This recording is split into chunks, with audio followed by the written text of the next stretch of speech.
The room had already gone quiet by the time Evelyn set down her mop. Not the polite kind of quiet. The kind that falls over a room when something has gone wrong, and nobody knows how to stop it. She had been working the far end of the corridor, the long stretch of hallway outside the Meridian Room on the 14th floor of the Hargrove Grand, when she heard the voices rise, then drop, then go still. 41 years of cleaning other people's buildings had taught her what different kinds of silence meant. This one meant somebody was about to walk out the door. She was 63 years old.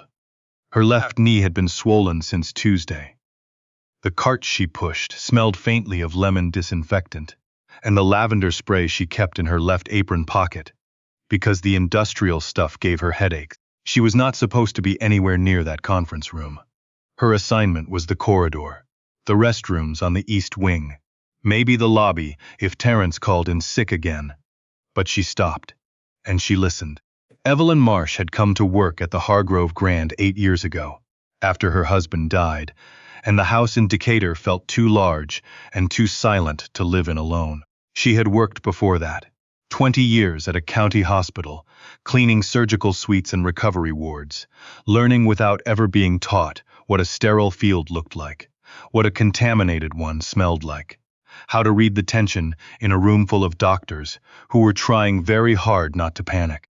She had never been asked for any of that knowledge. She had simply carried it, the way you carry things there is no shelf for. When her daughter Renee suggested the hotel job, Evelyn had said yes, mostly because it got her out of the house before 9 in the morning. The Hargrove Grand was a different world from the hospital.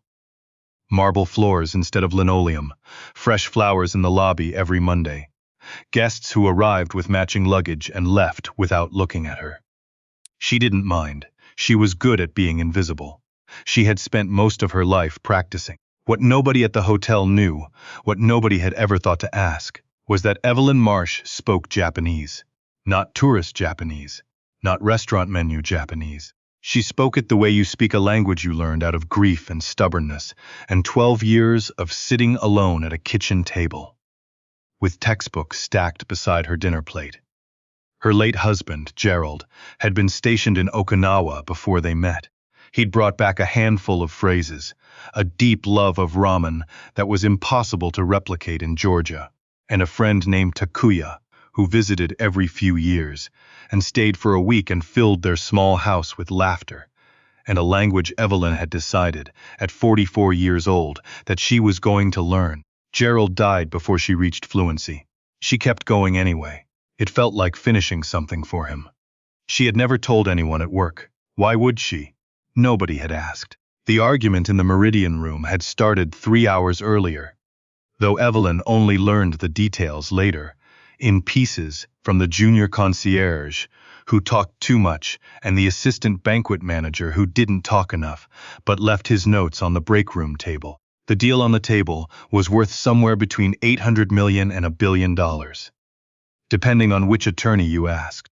A development group out of Osaka, a man named Keizo Watanabe, accompanied by his legal counsel, and a financial advisor named Hirota, was in the final stages of acquiring a chain of boutique properties along the eastern seaboard, of which the Hargrove Grand was the centerpiece. The American side was represented by a woman named Claire Sutton, the hotel's executive vice president, and her team, which included 2 lawyers, a numbers man named Aldrich, and the property's general manager, a tall, precise man named Forbes, who had run the Hargrove Grand for 11 years and managed, in that time, to be pleasant to every guest and quietly condescending to most of his staff. The negotiations had been proceeding through an interpreter, a young man named Davis, contracted for the week, professional and competent and completely absent this morning because he had food poisoning and was lying in his hotel room on the 9th floor unable to stand up. Forbes had arranged for a replacement. The replacement was stuck in traffic on I-95 because of an accident near the Beltway. The replacement's estimated arrival time was at this point somewhere between 40 minutes and never. Keizo Watanabe was a patient man by reputation. He had spent 30 years building his company from a regional property manager into an international development group. He was also, by the account of everyone who had worked with him, a man who placed enormous importance on directness, on the sense that the person across the table from him was being honest, was not hiding behind language or courtesy or delay. What had triggered the final breakdown was not the missing interpreter. It was a clause. Specifically, a clause in the amended acquisition agreement that Watanabe's legal counsel, Hirota, had flagged the night before and raised again this morning. The clause concerned governance. Specifically, who would retain decision-making authority over staffing and operational management at each property for the first 5 years post-acquisition. The language in the English version was, according to Hirota, significantly different from what had been discussed in prior meetings. Different in a way that mattered. Different in a way that shifted control quietly but completely toward the American side. Forbes had insisted the language was standard. Claire Sutton had agreed it was standard. Aldrich had produced a spreadsheet. Hirota had asked, twice in careful English, for the specific paragraph to be read aloud and compared to the version he was holding. He had been redirected, both times, to the spreadsheet. Watanabe had not said a word for 40 minutes. Then he had stood up, straightened his jacket, and said, in Japanese, something that nobody in the room understood. His assistant had translated. Mr. Watanabe appreciates the hospitality of the Hargrove Grand and thanks the American team for their time. That was the polite version. That was the version you said when you were done. He was already moving toward the door when Evelyn stepped into the room. She had not planned to step in. She would not have been able to tell you afterward exactly what the deciding thought was. It was more of an absence of thought. The same way you reach out to catch something falling, before your mind has finished forming the intention. What she saw, standing in the doorway with her cart behind her, was an old man in a dark suit walking toward the exit with the controlled stillness of someone who had already made his decision. And she saw, in the faces of the people still seated at the table, Forbes, Claire Sutton, the attorneys. Not distress, exactly, but the particular blankness of people who did not understand that something had just gone wrong. She had seen that look before. In hospital corridors, the look of people whose instrument was reading normal when the patient was not. She set down the handle of her mop. Mr. Watanabe. Her pronunciation was careful the way it's careful when you have practiced a word so many times it has worn a groove in your mouth. He stopped. He turned slowly, the way a man turns when he hears something unexpected in a place where he has stopped expecting anything. Evelyn Marsh was 5'4", wearing a gray uniform that had been washed. So many times the original color was more of a memory. Her name badge, which had been reprinted twice because the machine at the front desk kept getting the font wrong, said Evelyn, in block letters. She had reading glasses on a chain around her neck. Her cart was visible through the open door. Behind her, the lavender spray in the left pocket catching the light. She spoke in Japanese, not slowly, not loudly, not the way people speak to someone they expect not to fully understand. She spoke the way she had spoken to Takuya at her kitchen table for 12 years. Directly, with the specific grammar of respect that Japanese requires when you are addressing someone older and of higher standing, and with the particular plainness of someone who has nothing to perform. She said, "Forgive me for interrupting. I have been listening from the hallway, and I believe there is something you should know before you leave." Watanabe looked at her for a long moment. Behind her, Forbes had risen from his chair. Evelyn, she did not turn around. Watanabe said, in Japanese, "Go ahead." Forbes said her name again, sharper. Claire Sutton touched his arm, not to stop him, but because she was watching Evelyn's face and something in it made her want to know what came next. What came next was this. Evelyn had that morning been cleaning the executive corridor on the 12th floor when she passed the open door of the business center. Forbes and Aldrich had been inside, along with one of the junior attorneys, whose name she did not know. They had been comparing documents on a laptop screen. Aldrich had been saying something about the governance clause and making sure the language doesn't jump out before signatures. The junior attorney had said something about the Japanese version. Forbes had said, they won't have anyone to cross-reference it today. She had kept walking. She had told herself it was not her business. She had cleaned 2 bathrooms and restocked the towels in 12 Fortin and pushed her cart to the end of the hall and stood there for a moment with her hands on the handle. Then she had come up to the 14th floor. She told Watanabe all of this, in Japanese, without pausing, without softening.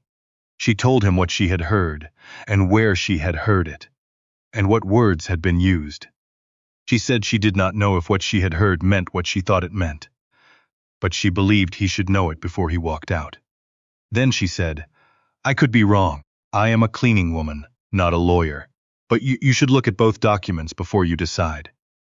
Watanabe listened to all of it without moving. His legal counsel, Hirota, who had understood every word, had gone very still. When she finished, Watanabe turned back toward the room, not toward Forbes. Toward the table, he said to Hirota in Japanese 2 words. Hirota opened his briefcase. The next 45 minutes were the quietest Evelyn had ever experienced in a hotel. She did not leave. Nobody asked her to leave, and she found to her own surprise that she did not feel like leaving. She stood to the side near the window and she watched. Forbes had gone pale in the way people go pale when a thing they thought was contained turns out not to be. The junior attorney had excused himself and then not come back. Aldrich kept looking at the door. Hirota placed both documents on the table side by side. He read the governance clause in the English version aloud, and then read the corresponding passage in the Japanese version. He did not raise his voice. He did not need to. They were not the same. The English version, the one that had been presented this morning as the final amended agreement, contained language that, in 4 sentences buried in the 3rd subsection, effectively transferred operational veto authority to the American holding company for the first 5 years post-sale. The Japanese version, which was the version Watanabe's team had reviewed and agreed to in the prior round of negotiations, contained no such language. This was not a translation error, Claire Sutton asked Forbes very quietly to explain the discrepancy. Forbes said he would need to consult with legal. Claire Sutton said that was not an answer to her question. Forbes said it again. Watanabe had not sat back down. He was standing near the window, on the other side of the room from Evelyn, looking out at the city below. After a long silence he turned and said, in English, his first English of the morning, "Who changed the document?" Nobody answered. He looked at Forbes. Forbes looked at the table. Evelyn did not stay for all of it. There was a limit to what a corridor assignment could excuse, and she had already exceeded it by about an hour. She took her cart back to the service elevator, rode down to the supply room on the 3rd floor, and sat on an overturned bucket for a few minutes doing nothing at all. She thought about Gerald. She always thought about Gerald when something happened that surprised her in a good way.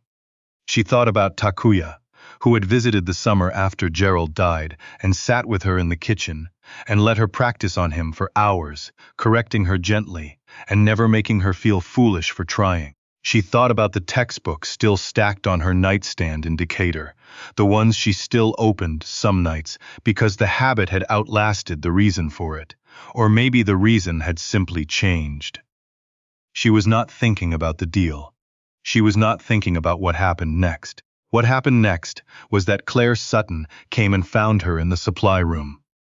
She knocked on the open door, which nobody ever did, and stood in the frame the way you stand when you are uncertain of your welcome. She was somewhere in her early 50s, composed the way executives are composed, not calm but controlled. And she looked, just then, like someone who had spent the last hour revising her understanding of a situation she thought she had already understood. "Evelyn," she said. Evelyn looked up from her bucket. "I need to ask you something, and I want to ask it properly." Claire pulled a folding chair from against the wall and sat down, not because there were no other options, but because she wanted to be at the same level. Evelyn noticed that. "How long have you spoken Japanese?" "About 12 years. You're fluent." "I'm functional," Evelyn said. "There's a difference. Ask me about real estate law in Japanese, and we'll both find out how functional." Claire almost smiled. What you did up there. I should have knocked. You should have knocked, Claire agreed.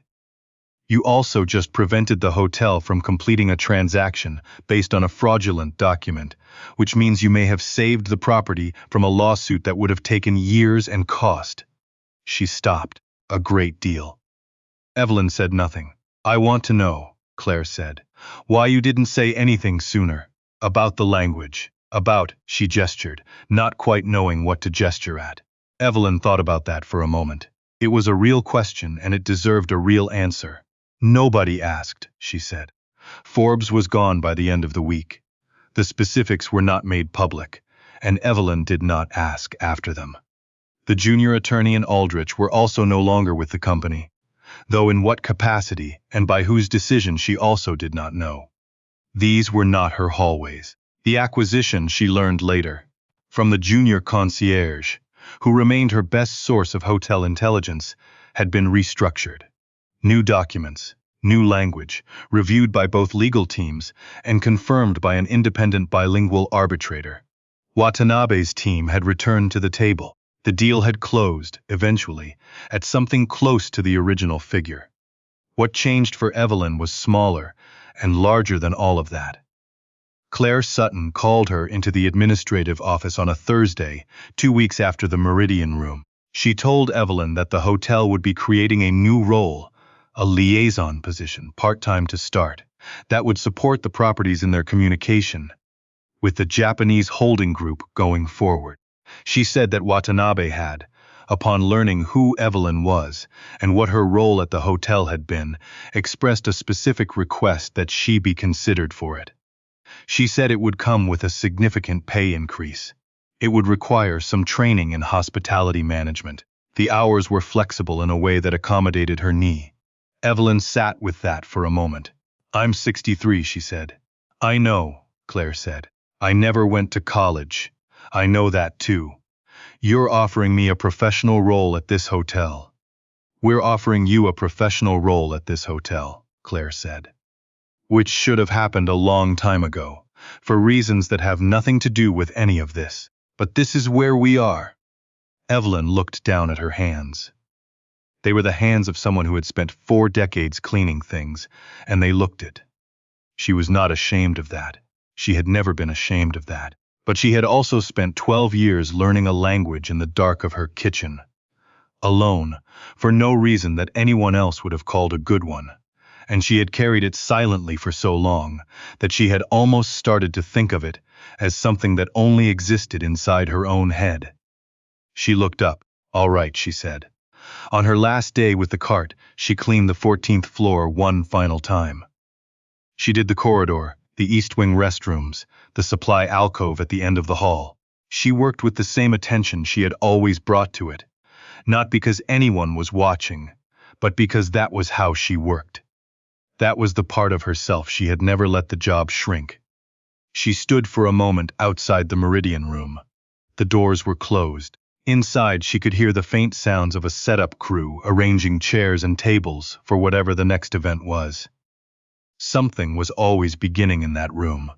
Something was always ending. She pushed her cart to the service elevator for the last time, rode down, and handed it to a young woman named Kezia from the new hire group who had started that Monday. Evelyn showed her where the lavender spray was kept, told her to keep it in the left pocket, said the industrial stuff gave people headaches. I have thought about Evelyn Marsh many times since I first heard this story. I think about what it means to carry something for years with no expectation that it will ever be useful. To learn a language, or a skill, or a way of seeing, and to keep practicing it in the quiet of your own life, because it is yours, because it came from something that mattered, because you have decided that the value of a thing is not only what it earns you. And I think about the other side of that.